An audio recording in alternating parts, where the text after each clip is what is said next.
चलिए आज बात करते हैं हेल्थ डिपार्टमेंट के उन अफसरों की जिन्हें एकाकी शिलेदार यानी अकेले योद्धा कहा जा रहा है। अब ऐसा क्यों है? आखिर वो कौन सी लड़ाई है जो ये अकेले लड़ रहे हैं? आइए समझते हैं। ये जो बिल्डिंग आप देख रहे हैं, ये पुणे में स्टेट हेल्थ एजुकेशन और कम्युनिकेशन ब्यूरो है। आप इसे महाराष्ट्र के पब्लिक हेल्थ मैसेजिंग का सेंट्रल हब समझ सकते हैं। मतलब स्वास्थ्य से जुड़ी हर जरूरी जानकारी लोगों तक पहुंचाने का सारा काम यहीं से कोऑर्डिनेट होता है। तो इसी जरूरी काम को और बेहतर बनाने के लिए कुछ नए अधिकारियों की नियुक्ति हुई। देखते हैं कि ये कौन है और इनका रोल क्या है। ये हैं district extension and media officer, या शॉर्ट में कहें तो डेमो। ये एक गाजेटेड ग्रुप बी अफसर होते हैं।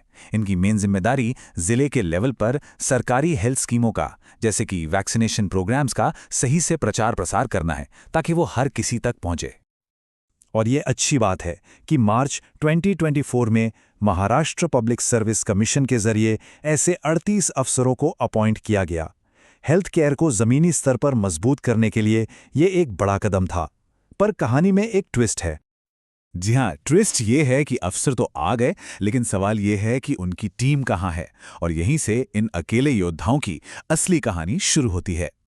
तो फिर असल में प्रॉब्लम क्या है? मतलब 38 काबिल अफसर अपनी पोस्ट पर है, काम करने को तैयार है, तो फिर दिक्कत आ कहाँ रही है? इस सवाल का जवाब इस एक तस्वीर में छिपा है। ये माइंड मैप इन अफसरों ने ही बनाया है। इसमें साफ साफ दिख रहा है कि district extension and media officer तो मौजूद है, लेकिन उसके नीचे काम करने वाली जो पूरी टीम होनी चाहिए वो है ही नहीं। अब जरा इस लिस्ट पे नजर डालिए।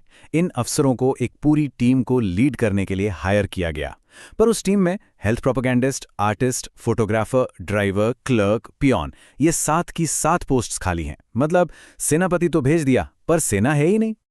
तो जाहिर है इस अजीब सिचुएशन की वजह से इन्हें अपने काम में बहुत सी मुश्किलों का सामना करना पड़ रहा होगा।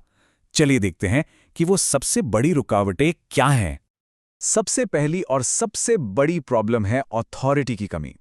ये गैजेटेड अफसर तो हैं, पर इनके पास कोई एडमिनिस्ट्रेटिव या फाइनेंशियल पावर नहीं है। सारी पावर एनएचएम यानी नेशनल हेल्थ मिशन के अधिकारियों के पास है। हालात कितने खराब हैं, इसका अंदाजा आप इनके मेमोरेंडम में लिखी इस एक लाइन से लगा सकते हैं। उन्होंने लिखा है कि हमारे पत्रों को रद्दी की टोकरी दिखा दी जाती है। सोचिए, एक गैजेटेड अफसर को जब ये लिखना पड़े तो स्थिति कितनी गंभीर होगी। दूसरी बड़ी प्रॉब्लम है संसाधनों की कमी, मतलब बेसिक चीजों की। जिले के दूर दराज के गांव में हेल्थ कैंप तक जाने के लिए कोई गाड़ी नहीं है। पूरा जिला घूमना पड़ता है, पर कोई ट्रैवल अलाउंस नहीं मिलता। और तो और जागरूकता के लिए जो पोस्टर बैनर आते हैं, उन्हें रखने के लिए कोई स्टोर रूम तक नहीं है।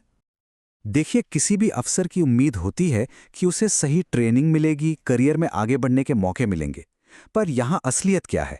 ना तो कोई ढंग की ट्रेनिंग है, ना ही प्रमोशन का कोई रास्ता। उल्टा कई बार तो उन्हें अपने पद से छोटे काम, जैसे कि फोटोग्राफी या क्लर्क का काम करने को कह दिया जाता है। लेकिन इन अफसरों ने सिर्फ प्रॉब्लम नहीं बताई हैं, बल्कि उन्होंने इन मुश्किलों से निकलने के लिए बहुत ही प्रैक्टिकल सॉल्यूशन भी सुझाए हैं। चलिए अब उन पर एक नज़र डालते हैं। उनका सबसे पहला और अहम सुझाव यह है कि ठीक है, अगर टीम नहीं मिल सकती तो कम से कम उन्हें एडमिनिस्ट्रेटिव और फाइनेंशियल पावर दे दी जाए, ताकि वो फंड्स और प्रोग्राम्स को ठीक से मैनेज करके काम को आगे तो बढ़ा सकें। और टीम की कमी को लेकर तो उन्होंने एक तो नहीं बल्कि 4 रास्ते सुझाए हैं। पहला, सरकार परमानेंट भर्ती करे। वो ना हो तो कॉन्ट्रैक्ट पर रखे, वो भी ना हो तो काम आउटसोर्स कर दे। और आखिरी ऑप्शन के तौर पर किसी एनजीओ या सीएसआर फंड से मदद ले ले। इससे साफ पता चलता है कि वो बस काम करना चाहते हैं। इसके अलावा उन्होंने अपने प्रोफेशनल डेवलपमेंट के लिए भी कुछ सुझाव दिए हैं, जैसे कि उन्हें बेसिक ट्रेनिंग दी जाए, ट्रेनिंग ऑफ ट्रेनर्स प्रोग्राम में भेजा जाए, और एडमिनिस्ट्रेटिव एक्सपीरियंस के लिए खाली पड़े दूसरे पदों का एडिशनल चार्ज दिया जाए।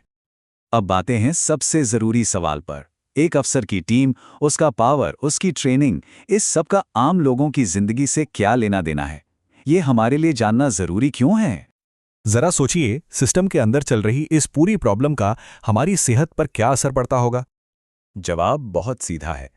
जब मैसेज पहुंचाने वाले ये अफसर ही ठीक से काम नहीं कर पाएंगे, तो स्वास्थ्य से जुड़ा जरूरी मैसेज हम तक पहुंचेगा कैसे? चाहे वो किसी नई वैक्सीन की जानकारी हो, माँ बच्चे की देखभाल की बात हो, या किसी बीमारी से बचाव का तरीका हो, ये पूरी चेन ही टूट जाती है और इसका सीधा असर लोगों की सेहत पर पड़ता है। तो आखिर में सवाल यही बचता है कि हेल्थ सिस्टम के अंदर की इन बुनियादी रुकावटों को दूर किए बिना क्या सिर्फ नई नई योजनाएं लाने से सच में पब्लिक हेल्थ बेहतर हो सकती है? इस पर सोचना बहुत ज़रूरी है।